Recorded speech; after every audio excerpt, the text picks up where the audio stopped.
Well, grief, I'm laughing, but we are talking about a serious topic. We're talking about grief because it can take a toll on the mind, body, and soul. People react differently to this emotion, so you should be treated differently. And here to tell us what's the best medicine for grief is Dr. Bradley Wajda with the Esano Incorporated. Esano Incorporated. Good morning to you, Dr. Wajda. Good We're just morning. having a little fun there during the break, and all of a sudden, now where it's time to talk serious. Do you get a lot of patients coming in to talk about and deal with grief? Because a lot of people just kind of want to deal with it on their own. Well, oftentimes grief is a trigger for depression that gets out of hand.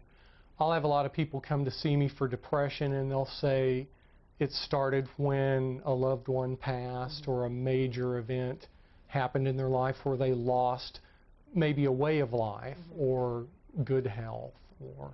So it doesn't necessarily have to be just a person that we lose. It can be something different, like an object or even the quality of life. Right. Okay. Right. So that can bring on a lot of grief to where you should be treated. But there are different types of grief, you say. What is anticipatory grief? Well, if you're told a loved one has a terminal illness, you'll already start to grieve that loss. They're still here. That serves a purpose. It helps prepare you. At the same time, you always have to be careful that that doesn't rob you of the quality of the time that you have with that person while they're still alive. But how do you not let that bother you and put on a happy face? Well, a lot of it is perspective. Okay. You know, for so long, and I know a lot of people have heard about stages of grief.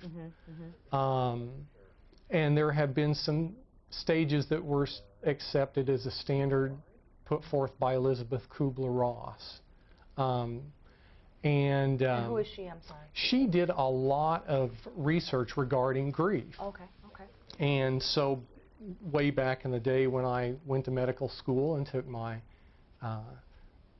first psychiatric 101, those stages of grief were taught as the gospel.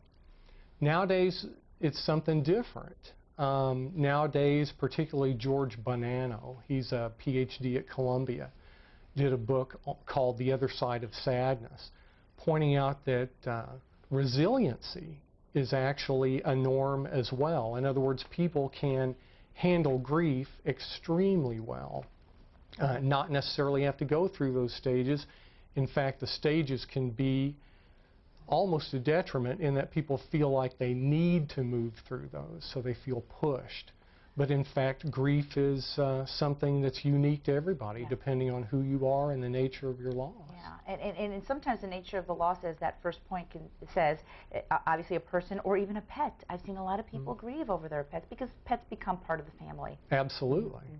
A valued place or an object, or as you mentioned before, a quality of life, like your job. Oh, marriage, absolutely. I'm sure that's a common one, and even good health, as you spoke about. You also say that grieving is a personal experience. What do you mean by that? Well, not everybody grieves even a similar loss the same way. Some people, they'll grieve in terms of weeks, you know, a month, 2 months, they're able to get on with their life. Other people, that grief process may be a year or longer. I mean, the important thing is whether or not you can still function. Yeah.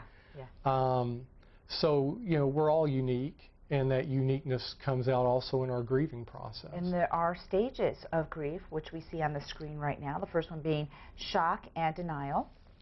That's actually part of those accepted stages that again, were thought of as gospel for so long, and they're still very applicable. I do see a lot of people go through those. Guilt and bargaining, anger, sadness, acceptance.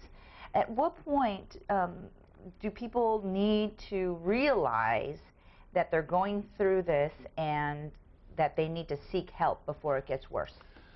Well, and it comes right back down to whether or not you're able to function. Okay. You know, again, grieving, nobody expects you to be happy that you lost a loved one or something important to you. But when it starts to interfere with your ability to function occupationally, socially, that's when you need to talk about getting some help. Speak to somebody who can talk to you about your grief, see where you're at, and see what you need. Well, certainly you are available for that because you are a professional. Esanohealth.com is the website. And I know you have 2 offices here, one in the North Valley and one in Fresno. Can you tell us where they're located? Well, for right now, we're located next to Fig Garden Village, Okay. but very soon, 2 weeks, we'll be at Fruit and Herndon. Oh. And then in Merced, we're at R and Olive. Okay. All right. We'll certainly give Dr. Wajda a call for you, or if you know of anybody that is suffering through this, it would be good to get some help. Oh, absolutely. For anybody. Dr. Wajda, as always, great talking to you. Thank you for being here, and we will see you next week.